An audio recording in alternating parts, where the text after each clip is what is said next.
आजच्या सभेला उपस्थित असणारे आपल्या सगळ्यांचे सहकारी, विशेषतः पुणे महानगरपालिका सार्वत्रिक निवडणूक 2026 ह्यामध्ये प्रभाग क्रमांक 8 आणि 9 ह्या प्रभागामध्ये उद्याच्या 5 वर्षाच्या करता पुणे महानगरपालिकेची सूत्र कोणाच्या हातामध्ये द्यायची हा निर्णय सुज्ञ माझे पुणेकर घेणार आहेत आणि त्याकरता इथं विजयी संकल्प सभा आयोजित केलेली आहे।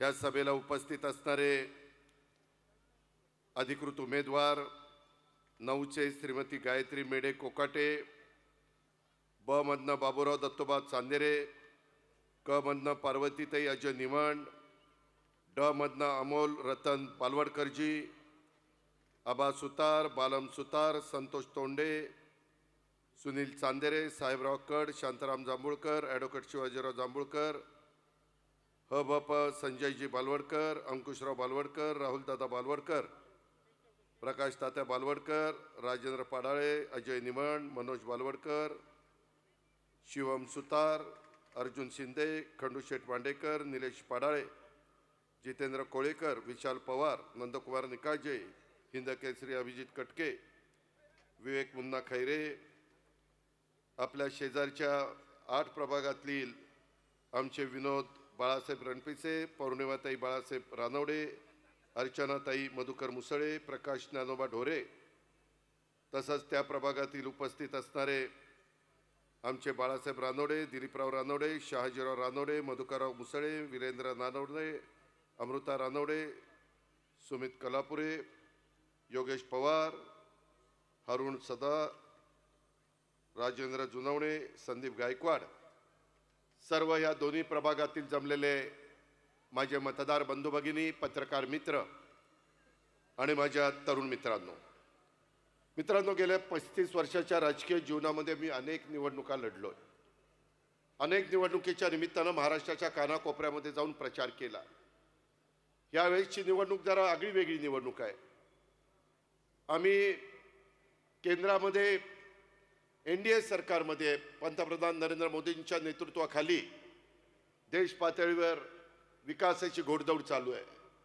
राज्यामध्ये आम्ही महायुतीच्या सरकारमध्ये देवेंद्र फडणवीसजी, एकनाथराव शिंदेजी आणि मी आणि आमचे सगळे सहकारी तिथं काम करतो।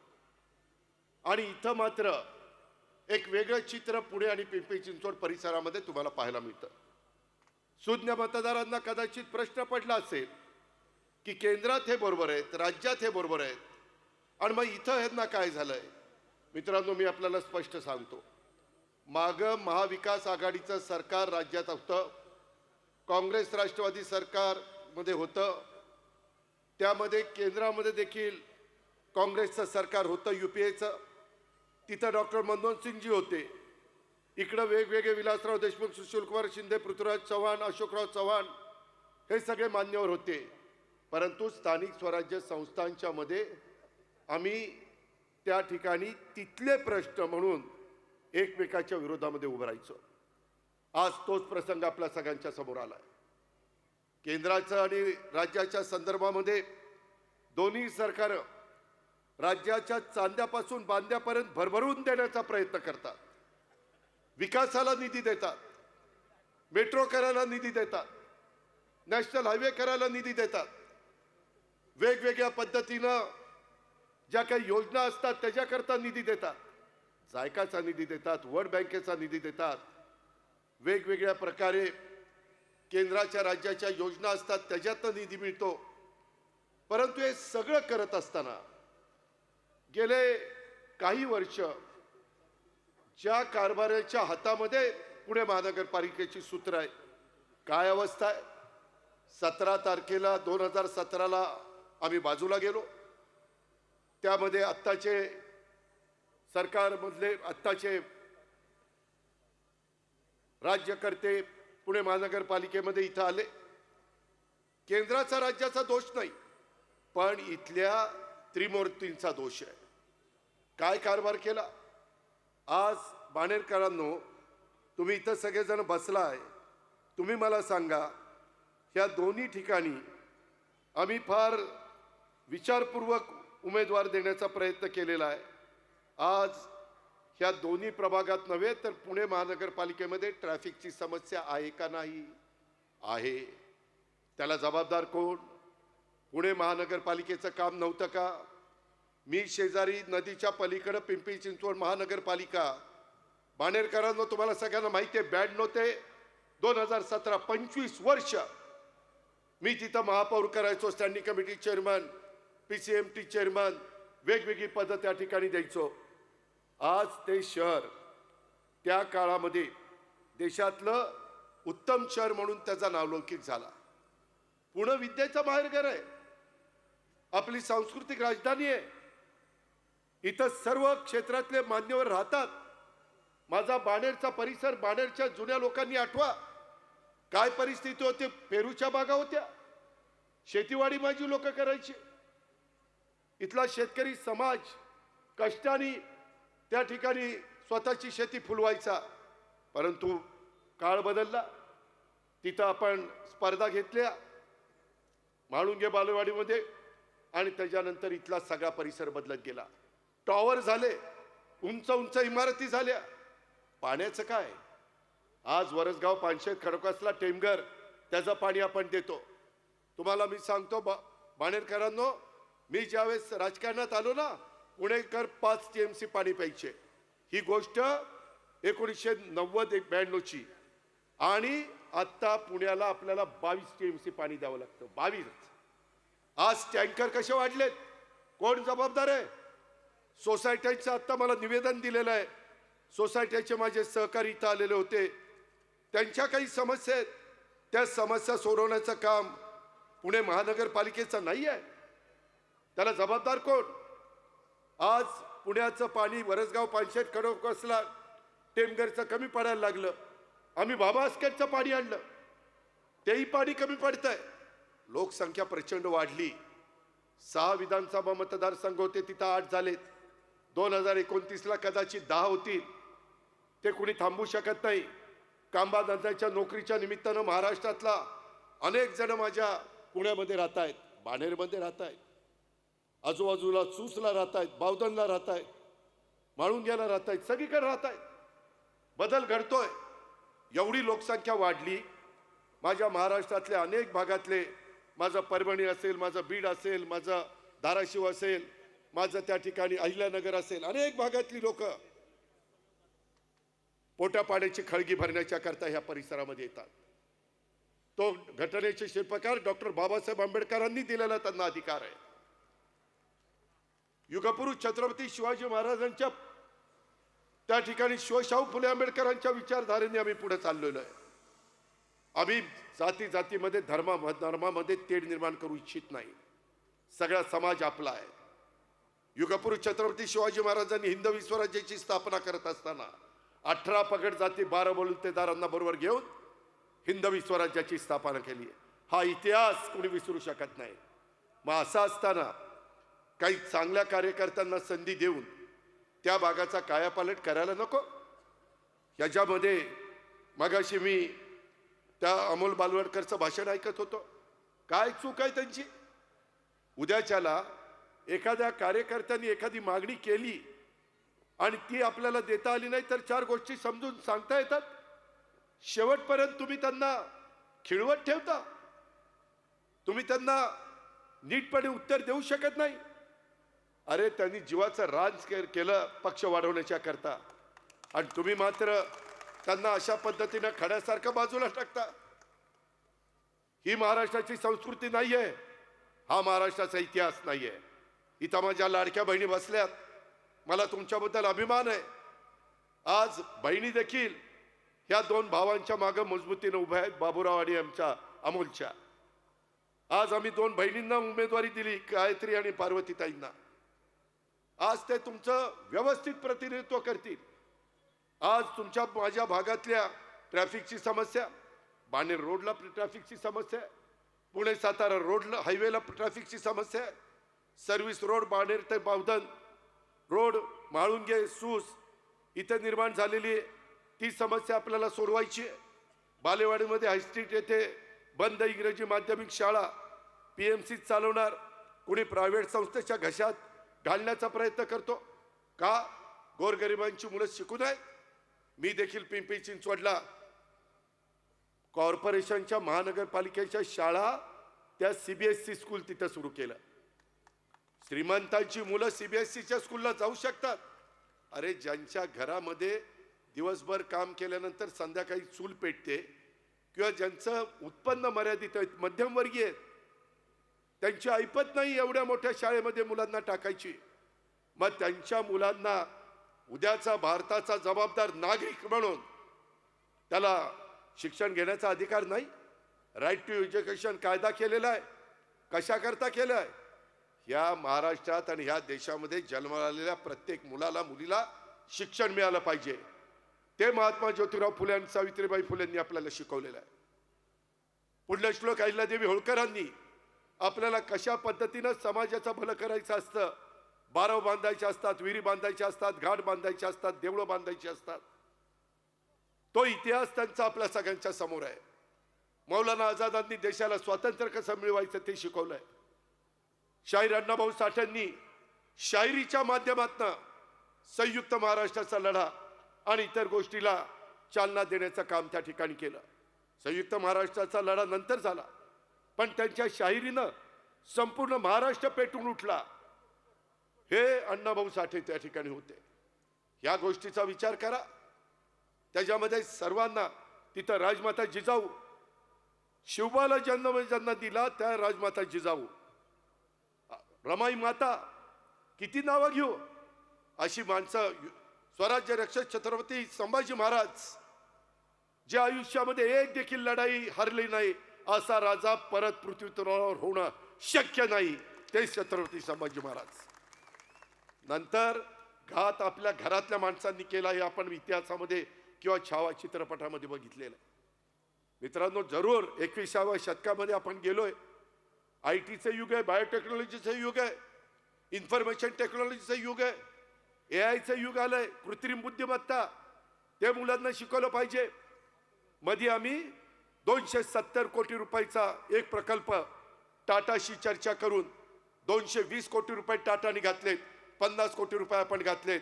CIIITचं काम बाणेरच्या परिसरामध्ये चाललेलं आहे. कशा करता? ज्या मुलांच्या हाताला काम नाहीये त्यांनी चांगल्या प्रकारचं तिथं शिक्षण घ्यावं, कोर्स करावा आणि त्यांना उद्याला स्वतःच्या पायावर उभं राहता येईल. CIIIT 350 कोटी रुपयाचा आम्ही मुलांचा विचार करतोय. इथं माझ्या लाडक्या बहिणी बसल्यात, त्यांना पाठीमागच्या काळामध्ये कुणी विचार केला नाही. आम्ही विचार केला. दर महिन्याला फुल न फुलाची पाकळी देण्याचा प्रयत्न करतो. आम्ही उपकार करत नाही. ती माझी लाडकी बहीण आहे, तिला आम्ही भाऊबीज देतोय, तिला रक्षाबंधनाच्या निमित्तानं काही ना काही देण्याचा आमचा छोटासा प्रयत्न आहे. आमच्यावर आरोप झाले हे बंद करतील. अरे आम्ही बंद करणारी माणसं नाही आहेत, आम्ही लोकांना दिशा देणारी माणसं आहेत. आणि म्हणून बाणेरकरांनो, तुम्ही विचार करा. मी उद्याच्याला ह्या सर्वांचं नेतृत्व करणार आहे. मी कामाचा माणूस आहे, मी बिनकामाचा माणूस आहे, मी शब्दाचा पक्का आहे. मी थोडासा कडक असेल पण विकास कामाकरता कडक आहे. तुम्ही बघा पिंपरी चिंचवड मधले रस्ते, फ्लायओव्हर, बाकीची कामं कुणालाही जाऊन विचारा कुणाच्या काळामध्ये झाली का. मधल्या 9 वर्षामध्ये इथं जी कामं रिंगाळली, किती दिवस मेट्रोची कामं चालली, ट्रॅफिकच्या समस्या सोडवायला नको. नदी सुधार कार्यक्रम का गतीनं होत नाही? का आपल्याला अधिकचं पाणी मिळत नाही? मी प्रयत्न करतोय मुळशीचं पाणी आणायचा. तुम्ही म्हणाल दादा तुम्ही पालकमंत्री आहे. मी पालकमंत्री म्हणून जी माझी जबाबदारी ती पार पाडण्याचा प्रयत्न मी केलेला आहे. पण मला पुणे महानगरपालिकेच्या ह्या सगळ्या माझ्या सहकारी मित्रांनी साथ दिली तर महानगरपालिकेला संविधानाने, घटनेने, कायद्याने वेगळा अधिकार दिलेला आहे. त्याच्या संदर्भात कुठं आरक्षण टाकायची, कुठं स्मशानभूमी, कुठं दफनभूमी, कुठं त्या ठिकाणी वेगवेगळी उद्यानं, कुठं क्रीडांगणं, कुठं त्या ठिकाणी वेगवेगळे समाज मंदिरं, कुठं त्या बाबतीमध्ये कचऱ्याची विल्हेवाट लावण्याच्या करता आधुनिक पद्धतीच्या तंत्रज्ञानाचा वापर, ह्या गोष्टी बघायला नको? हे कुणाचं काम आहे? केंद्राने भरभरून दिलं, राज्यांनी भरभरून दिलंय. ते कुठं कमी पडले नाही, पण इथली लोक कमी पडली. इथं ज्यांच्यावर जबाबदारी होती ते कारभारी लोक कमी पडली. म्हणून उद्याच्या 15 तारखेला कारभारी बदलायचा. तुम्ही मला कारभारी पद द्या, नाही पुण्याचा चेहरा मोहरा बदलला तर नावाचा अजित पवार सांगणार नाही.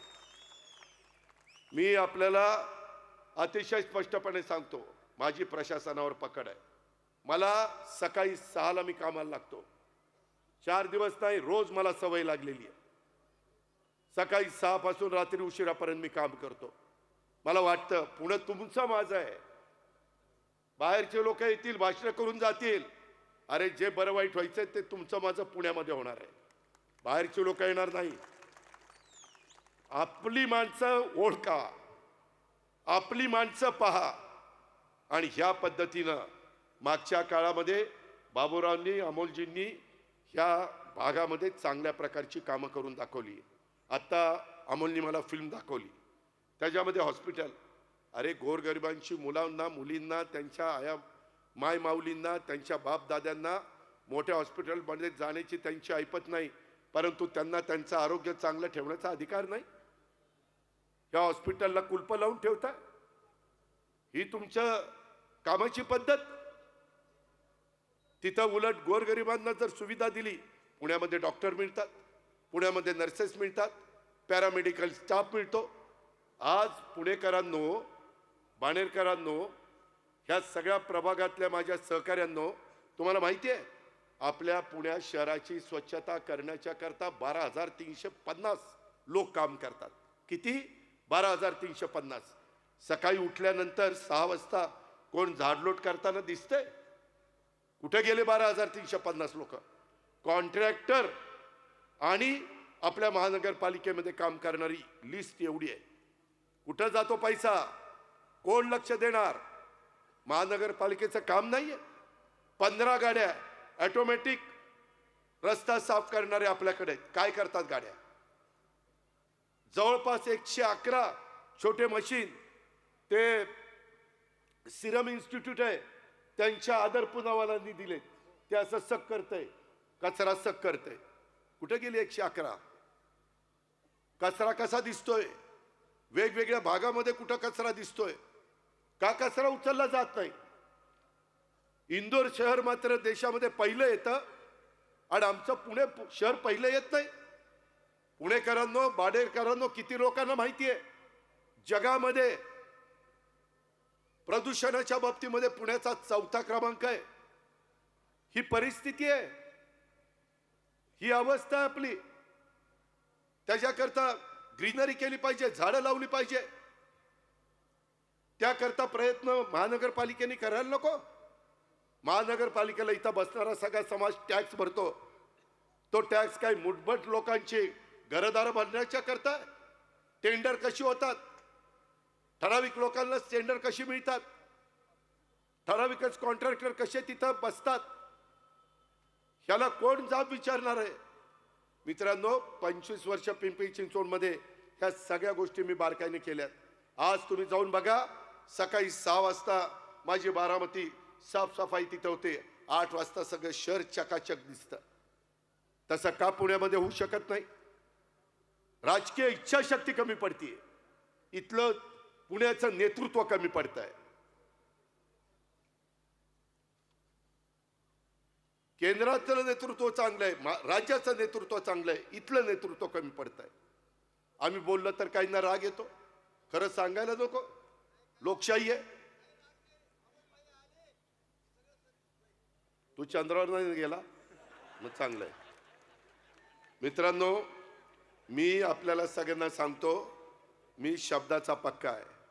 तुम्ही या परिसरातनं माझी बहीण गायत्री मेढे कोकाटे, नंतर पार्वती निबण, नंतर बाबूराव चांदेरे आणि अमोल बालवडकर, ह्या चौघांच्या घड्याळाच्या चित्राच्या शेजारचं बटन दाबून चौघांना प्रचंड मताने विजयी करा. माझी तुम्हाला विनंती आहे, जेवढी बालवडकरला मतं मिळतील अमोलला, तेवढीच बाबूरावला मिळाली पाहिजे. जेवढी बाबूरावला मिळतील तेवढीच पार्वतीला मिळाली पाहिजे. आणि जेवढी पार्वतीला मिळतील तेवढीच माझी गायत्री बहीण तिला मिळाली पाहिजे. Panel to panel. अजिबात हा माझा जवळचा तो लांबचा. मित्रांनो, तुम्ही मला जबाबदार धरा. मी इथलं प्रदूषण कमी करण्याच्या करता, ट्रॅफिकची समस्या सोडवण्याच्या करता, इथल्या मेट्रोला गती देण्याच्या करता, इथं चाललेली फ्लायओव्हरची कामं, सबवेची कामं, अनेक कामं आपल्याला करावी लागणार आहेत. ही कामं आपल्याला पूर्ण करायची.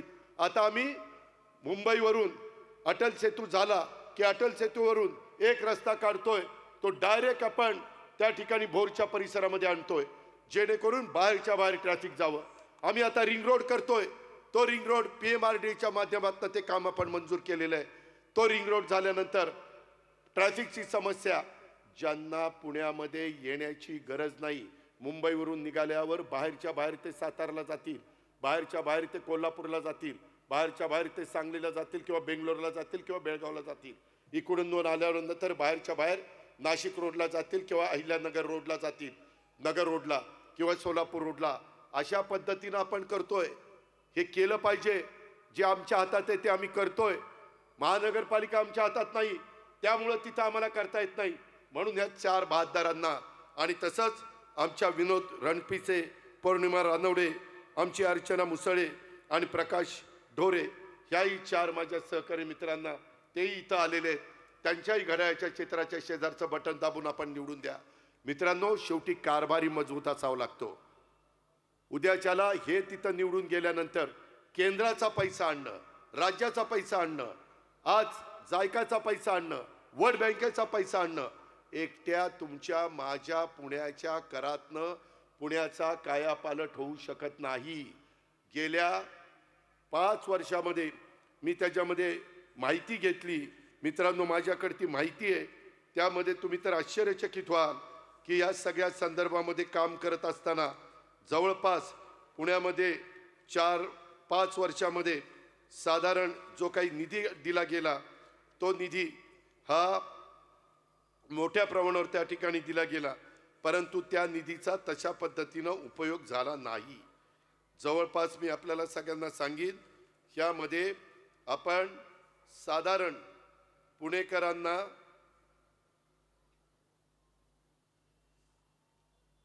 जो काही निधी दिला गेला तो साधारण 1130 कोटी रुपये. पुण्यातले रस्ते करायचे आणि निधीची कमतरता आहे का? साधारण 1384 किलोमीटर पैकी फक्त 425 किलोमीटर रस्ते पूर्ण झालेत. पुणेकरांनो, बाणेरकरांनो, नीट ऐका. 1130 कोटी 5 वर्षामध्ये तरतूद केली गेली. महानगरपालिकेने फक्त 658 कोटी खर्च केले. निम्मे पैसेच खर्च केले नाही का? पैसे खर्च केले असते तर खड्डे बुजलेले असते, पुणेकरांची त्या ठिकाणी माना मोडायच्या राहिल्या नसत्या. पुणे खाच खळग्यामध्ये गेलं, ह्याला जबाबदार कोण? का तुम्ही पैसे खर्च केले नाही? पैसे असताना तुम्ही पैसे खर्च करू शकत नाही. नियोजन शून्य कारभार, त्यामुळे हे घडलं. त्याच्यामध्ये टॉम ट्रॅफिक सर्वे झाला. जगातील 501 शहरांचा अभ्यास केला. ट्रॅफिकची अत्यंत खराब अवस्था असणाऱ्या शहरांच्या मध्ये पुण्याचा 4था क्रमांक लागतो. ही अवस्था कुणी आणली? महानगरपालिका जबाबदार नाही. त्याच्यामध्ये मी जसं तिथं सबवे केले, डबल फ्लायओव्हर केले का? तर पिंपरी चिंचवड महानगरपालिका 25 वर्ष माझ्या ताब्यामध्ये होती. गेल्या 8 वर्षामध्ये 73,000 कोटी, 9 वर्षामध्ये 73,000 कोटी रुपये पालिकेने खर्च केले. परंतु कोणती कामं दिसतात? अरे, पाऊण लाख कोटी रुपये खर्च झाले 9 वर्षात. तरी देखील पुणेकरांना इथून कुठे जायचं म्हटलं तर प्रवासाला किती वेळ लागतो, किती ट्रॅफिक जाम होतं. शाळेतली मुलं, कॉलेजमधली मुलं, कामाला जाणारी, माझे नोकरदार सगळे वैतागून जातात. मित्रांनो, एवढंच नाही, पाणी पुरवठ्याच्या बद्दल आज पुणेकरांना रोज पाणी मिळत नाही. कितीतरी ठिकाणी टँकर चाललेले आहेत. हे का, आत्ताच मला निवेदन दिलं, सुस रोड बाणेर विकास मंच नागरी वस्तीतील दुर्गंधी आणि प्रदूषणास कारणीभूत ठरणारा गार्बेज प्लांट हटवण्याबाबत आणि प्रलंबित मागण्यांची त्वरित निर्णय साखळ्यात घातलेला आहे. मित्रांनो, मी तुम्हाला खात्री देतो, बाणेरकरांनो, तुम्ही माझे घड्याळाचं चित्र, काही ठिकाणी तुतारीचं चित्र घेऊन उमेदवार उभे आहेत. आम्ही अनेक जण त्या ठिकाणी उमेदवार दिलेले आहेत. त्यांना तुम्ही निवडून द्या. मी ह्या कचऱ्याच्या संदर्भातला निर्णय घेऊन दाखवतो. तो कचरा तिथनं दुसरीकडं जिथं लोकांना त्रास होणार नाही, अशा ठिकाणी ह्या गार्बेज प्लांट हटवण्याचं काम देखील मी त्या ठिकाणी करीन. पाणी पुरवठा समान पाणी पुरवठा योजना त्याच्यामध्ये 2,818 कोटी रुपयाला मंजुरी दिली. 10 वर्षात 82 टाक्यापैकी फक्त 60 टाक्या झाल्यात. त्याच्यामध्ये अनेक मीटर बसवली गेली नाही. ह्याला जबाबदार कोण? का नाही झालं काम? मित्रांनो, आढावा घ्यावा लागतो. तुम्हाला आठवत आहे का, करोना आला तेव्हा दर आठवड्याला मी पुण्यामध्ये काउन्सिल हॉलला बसायचो आणि सकाळपासून त्या ठिकाणी अधिकाऱ्यांना बोलवायचो.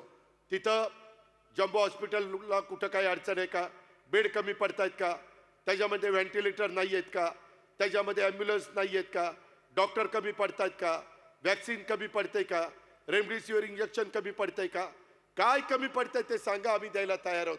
त्याच्यामध्ये ऑक्सिजन काही ठिकाणी तर मला फोन यायचे रात्री 2-2 वाजता, दादा आम्हाला ऑक्सिजन पाठवून द्या, ऑक्सिजन नाही आला तर माणसांना काय द्यायचं आम्हाला कळणार नाही. त्यावेळेस जनतेला कळलं की ऑक्सिजन देखील अशा पद्धतीनं माणसं आजारी पडल्यावर माणसांना द्यावा लागतो. त्यावेळेस सगळ्या गोष्टी आम्ही केल्या. जबाबदारी पडल्यानंतर आम्ही कुठं कमी पडत नाही, हे मला लाडक्या बहिणींना सांगायचं आहे. भावनिक होऊन नका. माझी तुम्हाला विनंती आहे, जो अपमान अमोलचा केलाय त्या अपमानाचा बदला उद्याच्या 15 तारखेला आपल्याला घ्यायचा आहे. शेवटी जनता जनार्दन सर्वस्व आहे. अरे आम्ही हाडामासासारखी माणसं आहेत. जोपर्यंत समाज आमच्या पाठीशी आहे तोपर्यंत आम्हाला विचारणार आहे. समाज नसल्यावर आम्हाला कुत्रं तरी विचारेल का? नाही.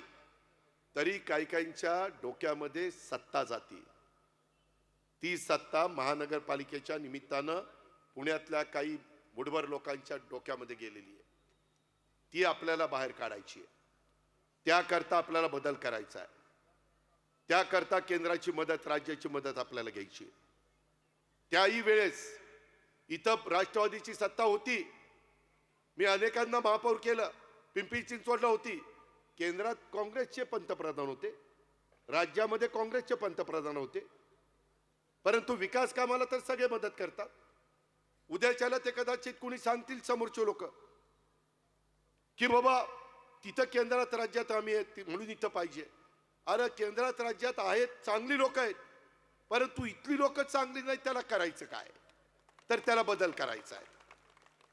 त्याला आपल्याला यांना घड्याळाच्या चित्राच्या शेजारचं बटन दाबून उद्याच्याला विजयी करायचं आहे. ह्या पद्धतीनं दबावाला घाबरू नका. मला काल का परवा बाबूरावचा रात्री 2:30ला फोन. अरे म्हटलं काय झालं?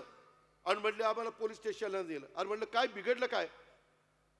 मित्रांनो, असं नाही, लोकशाही आहे. मी माझी भूमिका मांडेल, अमोल मांडेल, बाबूराव मांडेल, ते पण मांडतील. तुम्ही दोघांचा ऐका ना, तो तुमचा अधिकार आहे. जनता जनार्दन सर्वस्व आहे.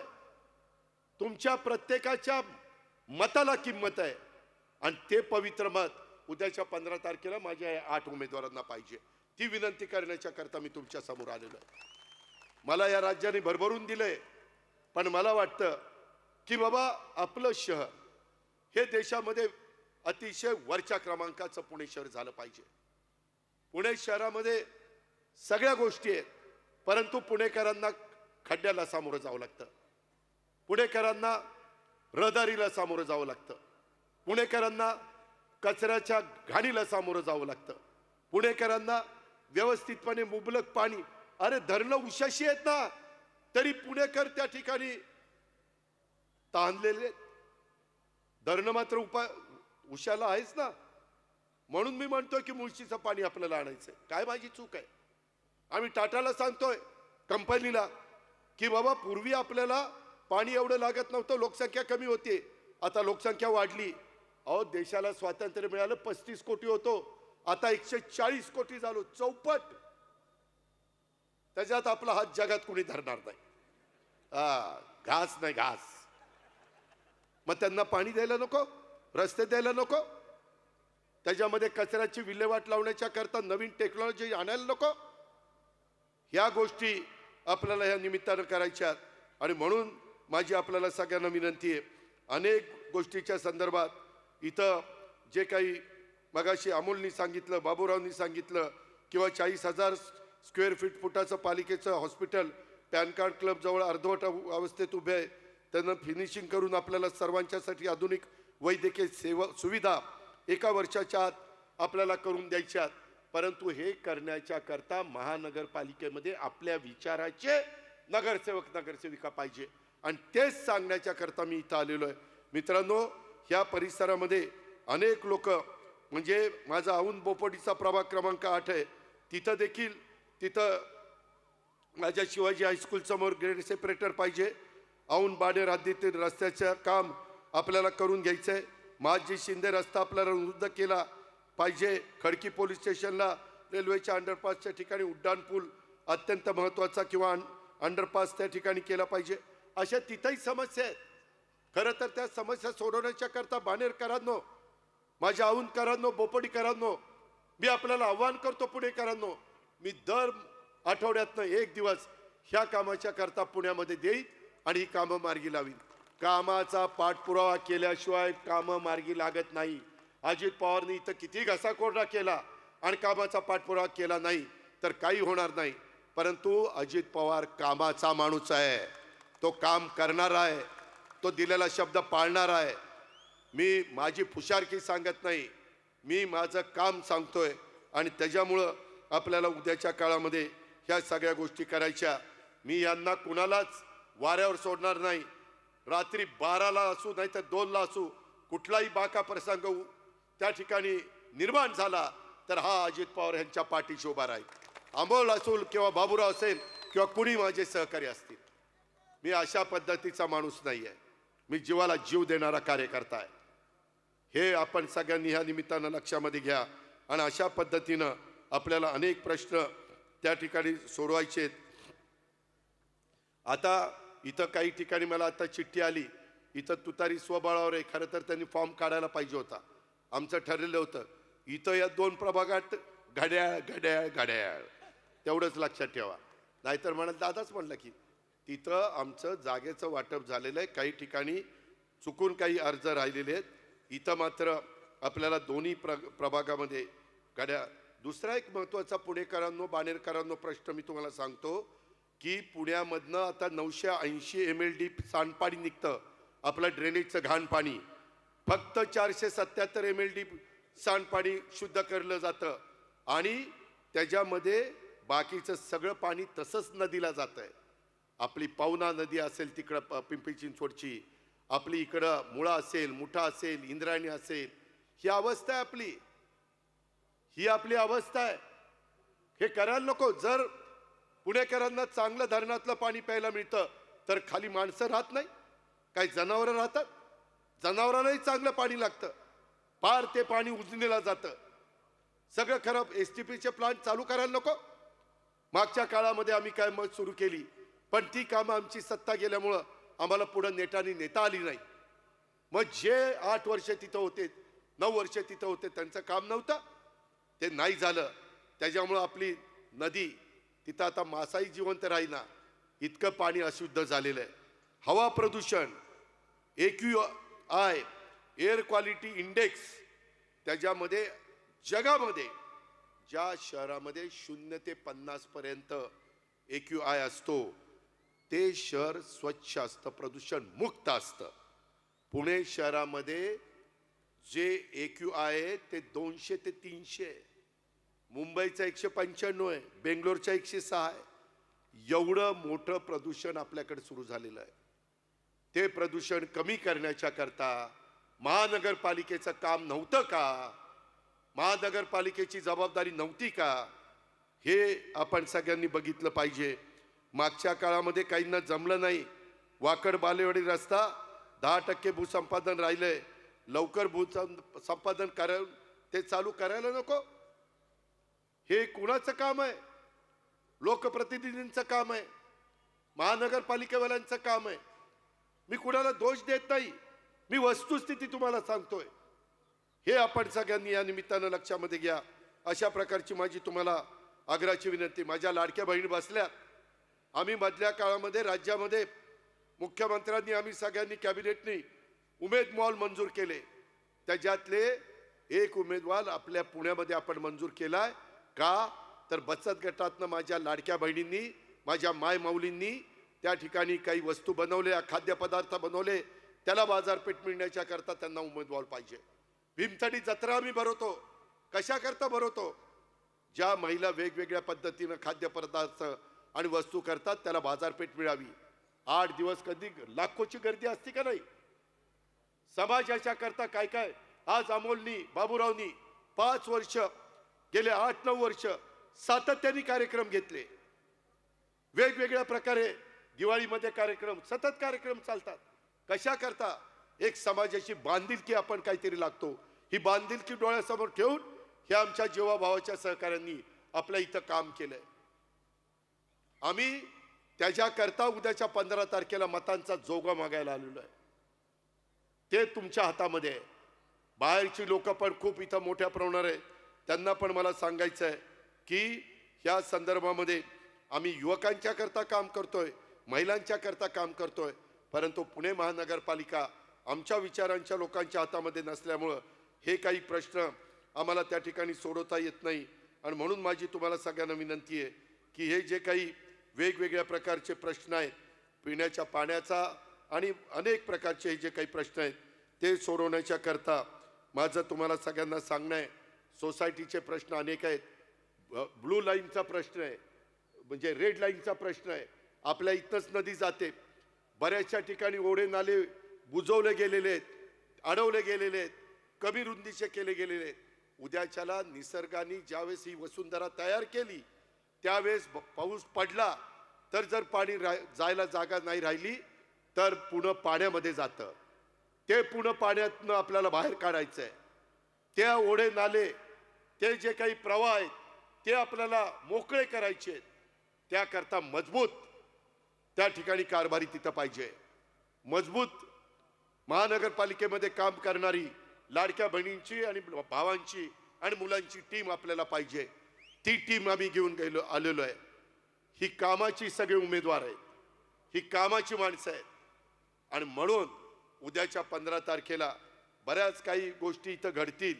वेगवेगळ्या पद्धतीनं कदाचित प्रलोभनं दाखवली जातील, परंतु कुठल्याही प्रलोभनाला आपण कृपा करून त्या ठिकाणी बळी पडू नका, अशा प्रकारची माझी विनंती आहे. ह्या बाणेरच्या विकासाच्या साठी, औंध बोपोडीच्या विकासाच्यासाठी, माझी आपल्याला सगळ्यांना वाहतुकीच्या कोंडीतून मुक्ती करण्याच्यासाठी, कचरा प्रक्रिया प्रकल्पाचं स्थलांतर करण्याच्यासाठी, पाणी पुरवठा आणि जलसुरक्षा हे चांगल्या पद्धतीने दररोज तुम्हाला मिळण्याच्यासाठी, पायाभूत सुविधा देण्याच्यासाठी, पर्यावरणाचं संरक्षण करण्याच्यासाठी, महिलांना आणि युवकांना सक्षमीकरण करण्याच्यासाठी, आरोग्य आणि शिक्षण जे समाजाच्या करता अतिशय महत्त्वाचं असतं त्याकरता आपल्याला जनतेच्या प्रश्न सोडवण्याच्यासाठी सर्वांची मदत, कुणाच्याही बद्दल आकस मनामध्ये न ठेवता, निवडणूक आचारसंहितेचा कुठेही भंग होऊन न देता आपल्याला सगळ्यांना बाबांनो काम करायचं आहे. लाडक्या बहिणींना आपल्याला बरोबर घ्यायचं आहे. त्यांनी आपल्यावर टाकलेल्या विश्वासाला कुठेही आपल्याला तडा जाऊन द्यायचा नाही. कायदा सुव्यवस्था आपल्याला चांगली ठेवायची, कोयता गॅग आपल्याला नष्ट करायची.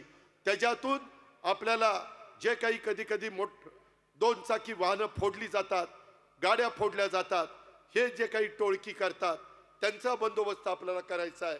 त्याच्याकरता पोलीस दल आपल्याला वाढवायचं आहे. पोलिसांच्या करता जेवढा इन्फ्रास्ट्रक्चर लागेल तेवढं देण्याचं काम आम्ही त्या ठिकाणी करतोय. शिवशाहू फुले आंबेडकरांच्या विचारधारेने आम्ही त्या ठिकाणी पुढे चाललेलो आहे. सर्व घटकांना सोबत घेऊन सर्व जाती, धर्म, पंथ, प्रांत, भाषांच्या नागरिकांना आपल्याला पुढे न्यायचं आहे. इथं सगळ्या जाती धर्माचे लोक गुण्यागोविंदाने राहतात. माझ्या माय माऊलींना, माझ्या मतदार बंधू भगिनींना आणि युवा मित्रांना, युवतींना ही निवडणूक केवळ नगरसेवक, नगरसेविका निवडून देण्याची नाही, तर बाणेर, माझं त्या ठिकाणी औंध, माझं बोपोडी, ह्या सगळ्या भागातल्या वेगवेगळ्या 5 वर्षाच्या करता, पुढील 5 वर्षाच्या करता महानगरपालिका सुरक्षित लोकांच्या हाती देण्याची निवडणूक आहे. विरोधकांच्या भूलतापांना कृपा करून बळी पडू नका. ज्यांनी काम केलंय त्यांनाच तुम्ही साथ द्या. ते काम अमोलनी केलेलं आहे, ते काम बाबूरावनी केलेलं आहे, ते काम माझ्या बाकीच्या सगळ्या जीवाभावाच्या सहकार्यांनी केलेलं आहे. आणि म्हणून त्यांना साथ द्या. त्यांच्याबरोबर माझ्या लाडक्या बहिणींना साथ द्या. त्याचबरोबर पलीकडच्या बाजूला माझ्या सहकारी त्या ठिकाणी प्रकाश डोरे असतील, माझे विनोद रणपिसे असतील किंवा आमच्या रानवडेताई असतील, मुसळेताई असतील, त्यांना त्या ठिकाणी साथ देण्याचं काम आपण सगळ्यांनी करा. मी आपल्याला खात्री देतो की आपण ह्या पद्धतीनं काम जर केलं तर ह्या प्रभाग क्रमांक 8 आणि 9 ह्या दोन्ही प्रभागाचा चेहरा मोहरा बदलण्याच्या करता नव्हे तर संपूर्ण पुणे शहराचा चेहरा मोहरा बदलण्याच्या करता आम्ही कुठं कमी पडणार नाही. हा बदलून दाखवू, त्याकरता आम्ही स्वस्थ बसणार नाही. कायम कष्टकरी शेतकरी, आदिवासी, मागासवर्गीय, महिला, वंचित, दुर्बल घटकांच्या, सर्वसामान्यांच्या सोबत आम्ही राहायचं ठरवलेलं आहे. सर्वांना, मध्यमवर्गीय असतील, उच्चभ्रू असतील, सगळ्यांना बरोबर घेऊन जाण्याचं आम्ही ठरवलेलं आहे. हे आपण सगळ्यांनी लक्षात घ्या आणि त्या पद्धतीनं आपण आम्हाला आशीर्वाद द्या, आम्हाला भरभक्कम पाठिंबा द्या, हीच मी आपल्याला सगळ्यांना विनंती करतो आणि या ठिकाणी थांबतो.